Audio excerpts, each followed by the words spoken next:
The cakes aren't supposed to be for me. They're supposed to be for them. I will eat these cookies, though.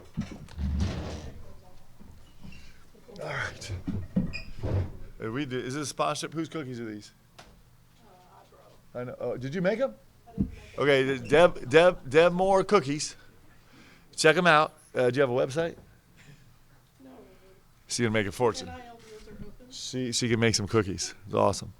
We'll start with an Yeah. opening statement, but when we get to the Q&A section, please raise your hand and then share your name and outlet so we can begin to start learning all of your wonderful people.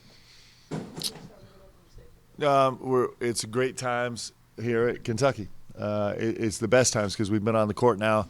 We just had our sixth practice together as a team, which is the best part. And the guys are doing an extraordinary job. I'm really excited about fitting these pieces together. We feel incredibly rushed, like we're just under the gun now to grow together and understand each other and understand new terminology and new personalities and new skill sets. But I'm absolutely loving being on the court with these guys every day. It's super special. It's the best part. We're super excited about the draft.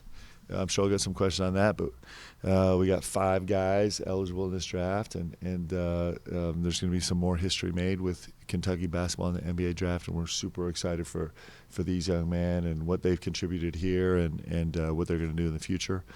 And then I assume today we're going to talk about the TBT, which is awesome that we get to have it in Rupp Arena. It's gonna be a huge deal.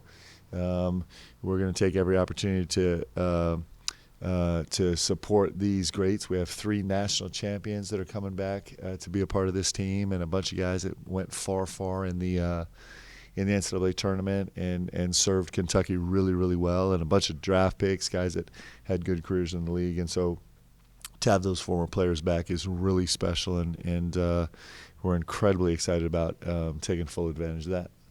That's all I got for you guys. And cookies. Brought cookies.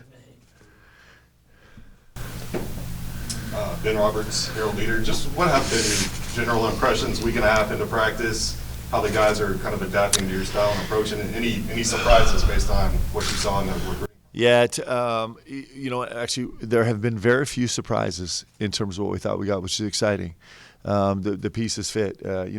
We started recruiting Amari even before we got here to Kentucky.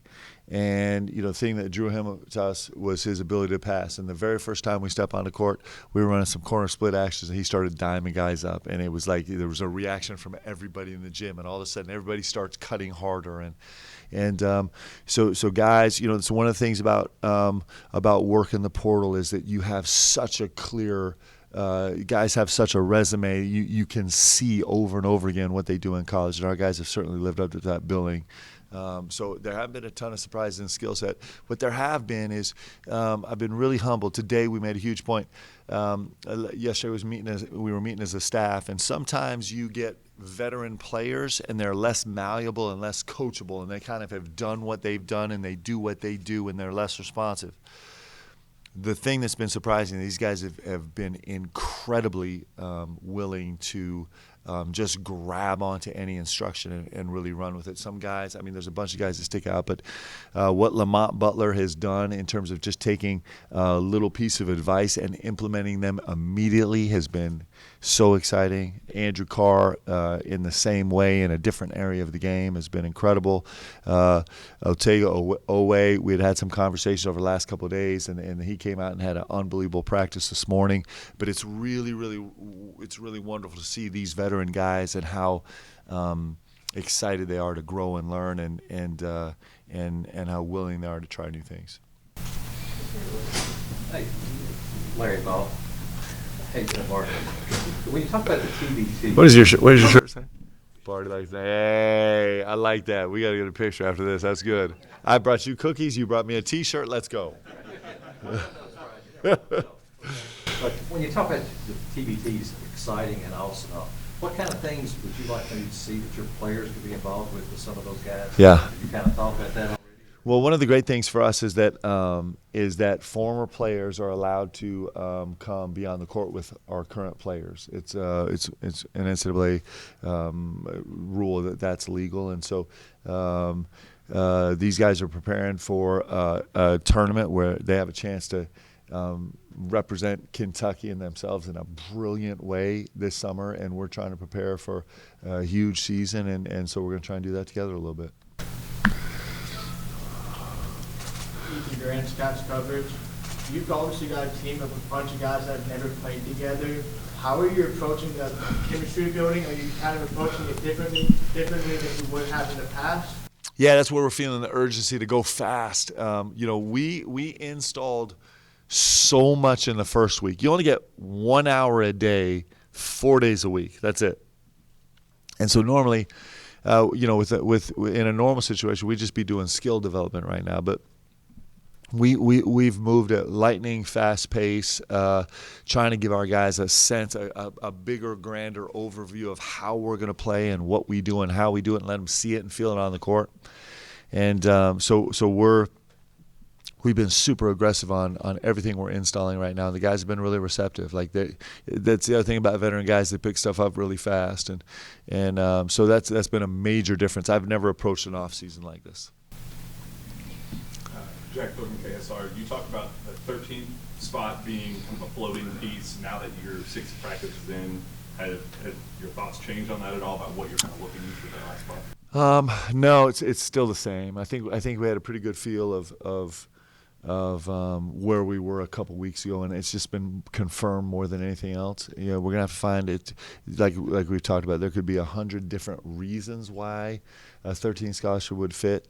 We're having open media tryouts next week, Deb. See if anybody wants to take a shot at that last scholarship. But I got a lot of laughs, but I got a lot of eager eyes. People are paying attention right now. It's like, okay, dust off the shoes and let's go. But yeah, we're still kind of floating with it, and we'll see. We'll spend some time, a ton of time this summer out on the road where it's legal, including some international things, and there's always unique things that happen there late.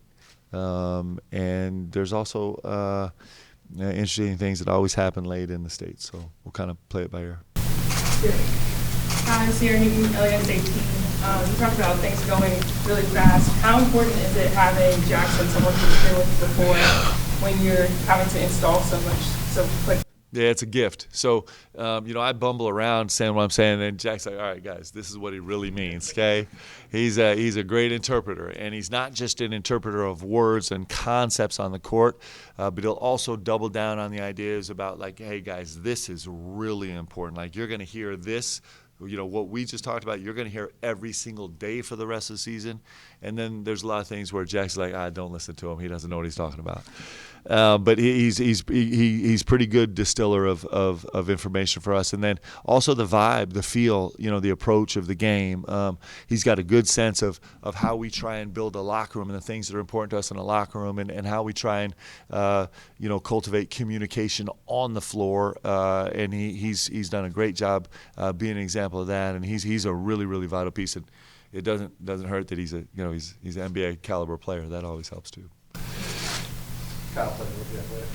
You talked when you started about trying to figure out what you needed on the staff, and you obviously prioritized, got to get my guys who are going to go recruit. Yeah. And you fleshed that out some, but do you have any other ideas on, beyond just your 5-man staff, what you want to put around you?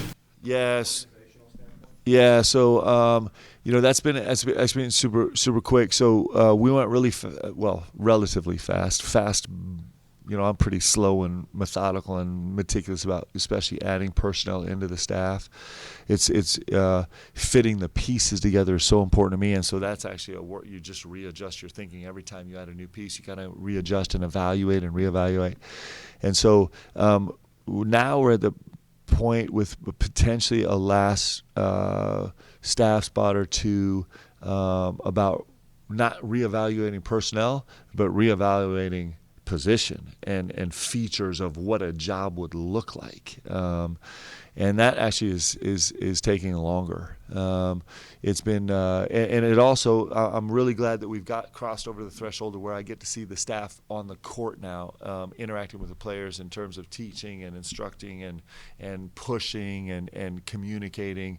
And so I'm getting to see the staff in a new light the last week and a couple of days. And so as we take in all that information, all of that is kind of going to filter into the last spot or two about how we reevaluate what that job's even going to look like. And also we're getting a sense, as we talk about every single day, right, the landscape of college basketball has changed so dramatically that there's this real push about, like, man, if I end up with exactly the same staff that I would have had 3 years ago, that hasn't been reactionary to the massive change in college basketball, then I might miss something. And so we're trying to figure all that out. We already have a couple positions that are a little bit unique and different, and we're trying to feel out the last few spots.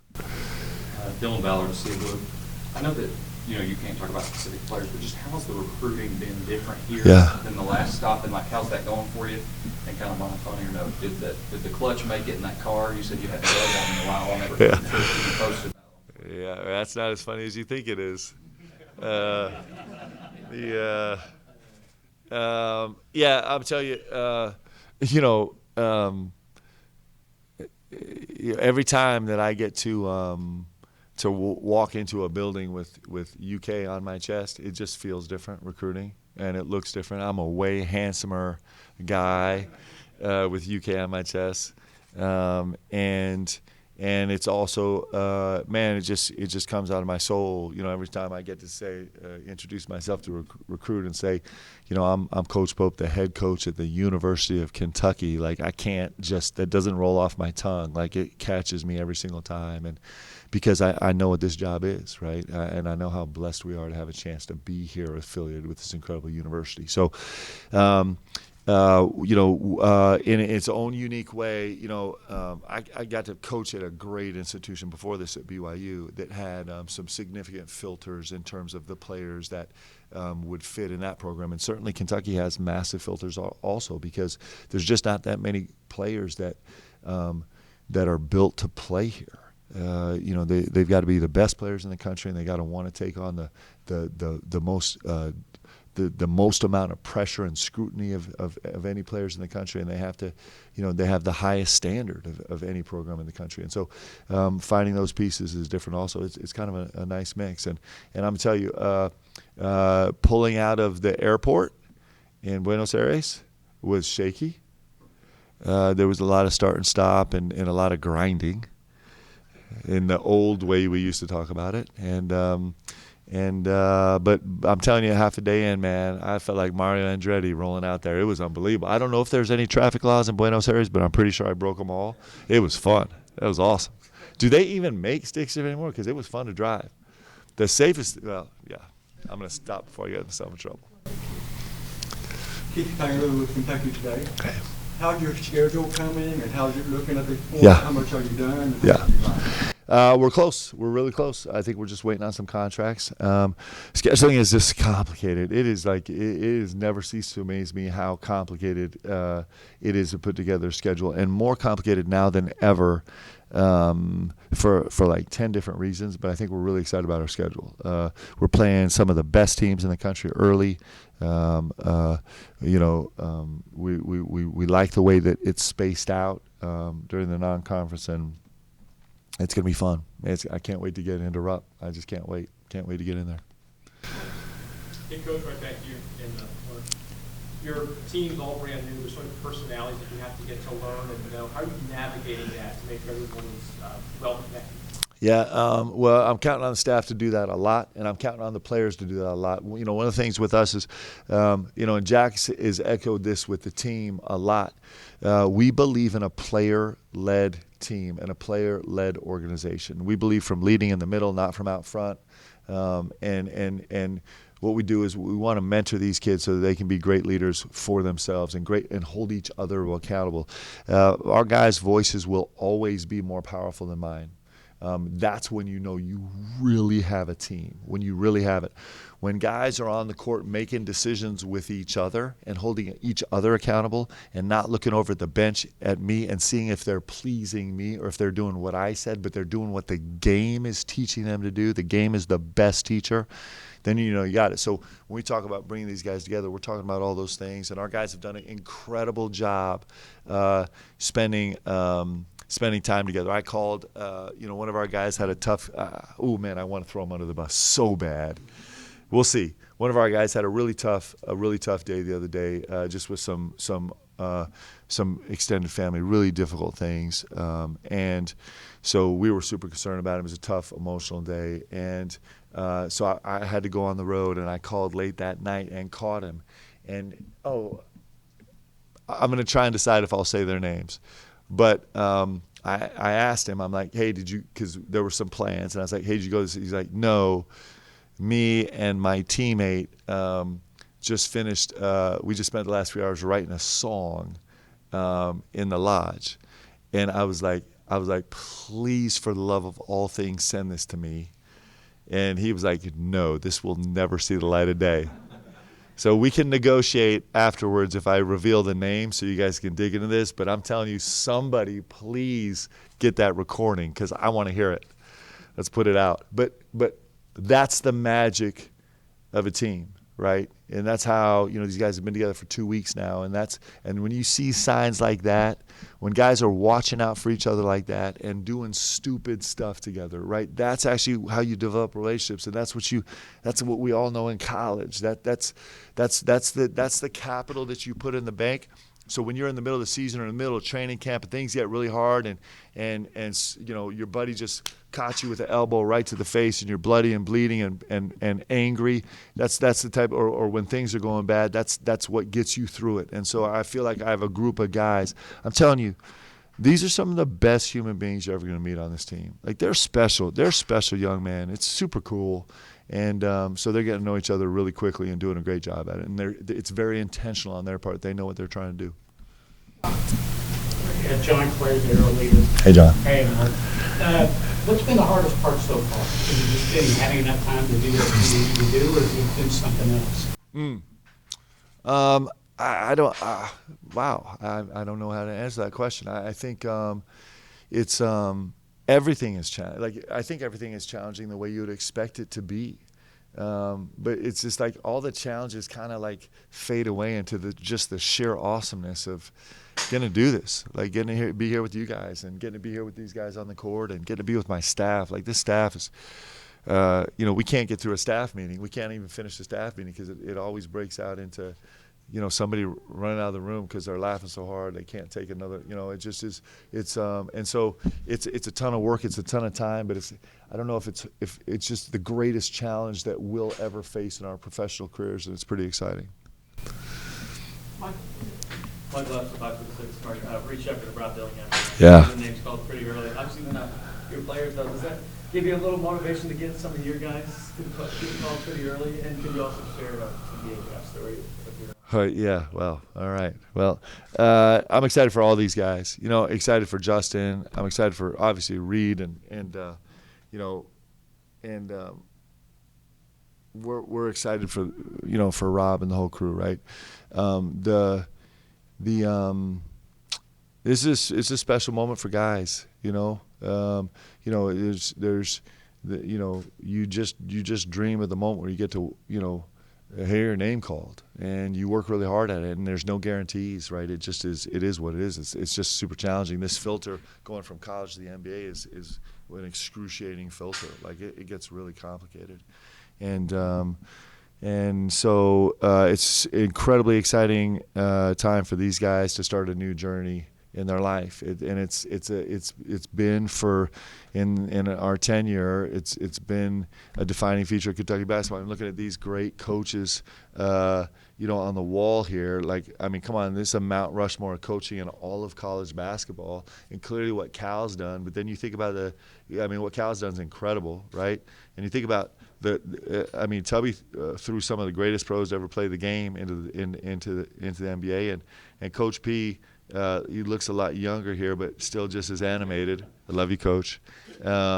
You know, my team had 9 guys go play in the NBA from our team. Like it's you know, this tradition at Kentucky of having great players come here and hang banners and then go play in the NBA is part and parcel of what makes this place special. And so tomorrow's a special day for Kentucky for sure, and we're really excited for these guys that wore this jersey and represented this place really well.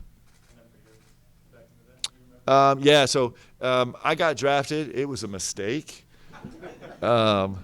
I'm pretty sure that Donnie Walsh never recovered. He was the president of the Pacers, and in fact, Larry Brown did get fired, in fact, that season. And so I think they were like, what have, you know, clearly, you know, they were questioning the leadership in making that decision. But yeah, I really do leave it as thanks to Coach. Well, first of all, thanks to the guys on the team, because I have no chance to get drafted if we don't win a national championship.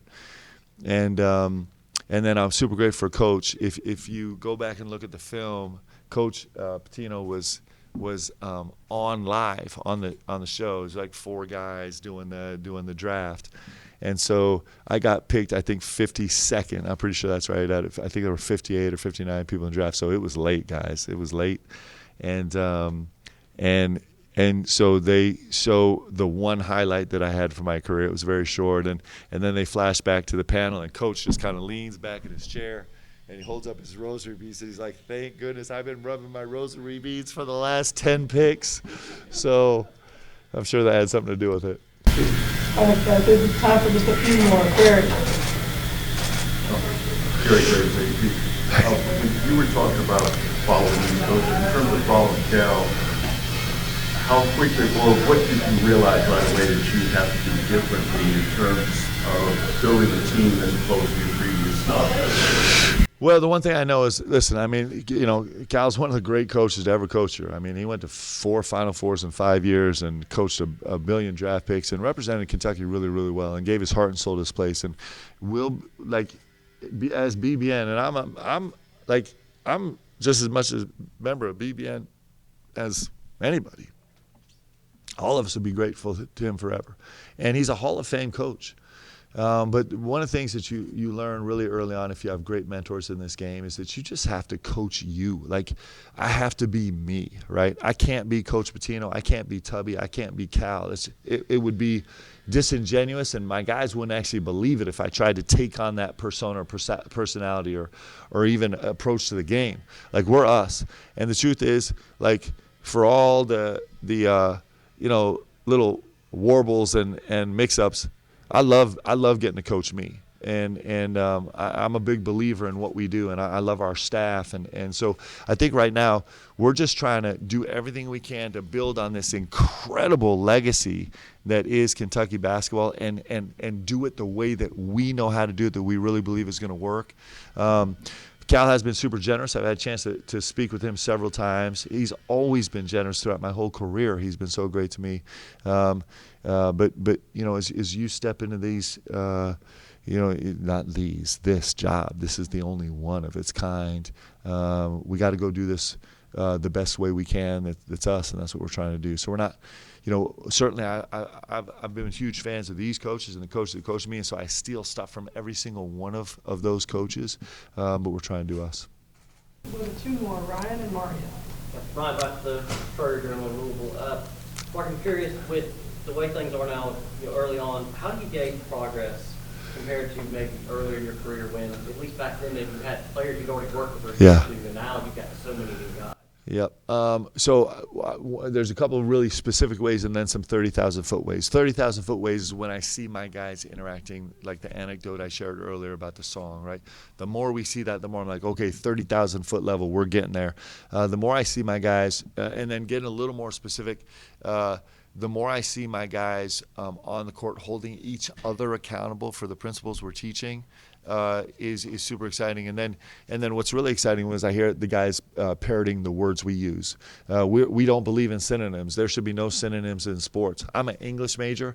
I spent my life trying to, you know, Dr. Bly, one of my favorite professors in the history of my academic experience here at Kentucky. She's taught Milton and Chaucer and some graduate courses I took, and I love her to this day.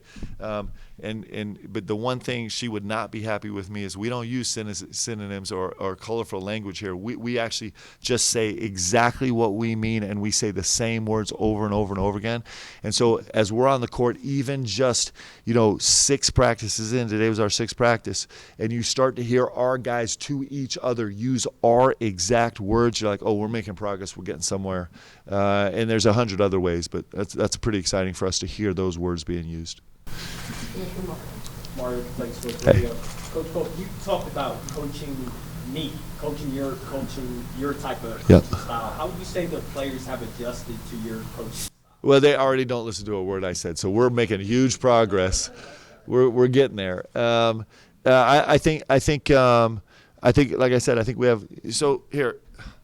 So I think one of the great markers of the markers of great players and players with a huge ceiling, a high ceiling, is if they're coachable. And here's the reason why, is because you grow fast when you're coachable. So if we're trying to teach a concept or an approach to the game and a player's pretty stubborn about it, and it takes him 2 weeks or a month or 6 weeks or 6 months, sometimes it takes years to really adapt that, you're stunted and you can't move on to teaching the next thing, to growing the next skill, right? And so it's been really fun to watch these guys. Like, we're going fast and they're going fast. I named a couple guys, and what was super fun for me. Ooh, this is Mitch. Should I get it right now? Mitch. Hey, I'm in a press conference right now. Can I put you on speakerphone? Oh, he said he would like to, but no.